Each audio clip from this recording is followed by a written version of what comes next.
అందరికీ మరణతండి. ఈరోజు నేను దేవుళ్ళలోకి వచ్చి దేవుడి నడిపింపుని బట్టి నేను రక్షణ తీసుకొని ఈ అక్టోబర్కి 2 ఇయర్స్ అవుతుందండి. యాక్చువల్గా మేము హిందూస్ అన్యులమండి. దేవుని విశ్వసించిన తర్వాత దేవుడు నా పట్ల జరిగించిన అనేక మేలుల్ని నేను 2023 నుంచి కూడా ఇందులో రాసుకుంటూ ఉంటున్నానండి. సో ఇది 2 ఇయర్స్ అయిపోయింది. 1 కాదు 2 కాదండి, అనేక మేలులండి. నా పిల్లల విషయంలో కానీ, హెల్త్ విషయంలో, ఫైనాన్షియల్ విషయంగా అండ్ ప్రతి విషయంలో అండి. 1 కాదు 2 కాదు 3 కాదు, మీరే చూస్తున్నారు కదా, అనేక మేలులతో దేవుడు నింపాడండి.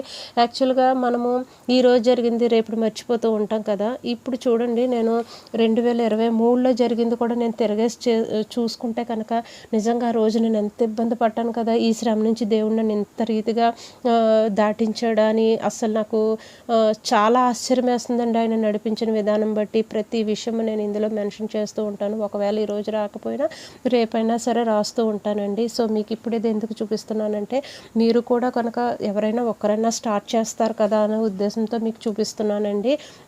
ఇప్పుడు స్టార్ట్ చేసి ఒక 2-3 ఇయర్స్ తర్వాత చూసుకుంటే కనుక ఇన్ని మేలులతో దేవుడు నా జీవితాన్ని నింపాడని మీరే ఆశ్చర్యపోతారండి.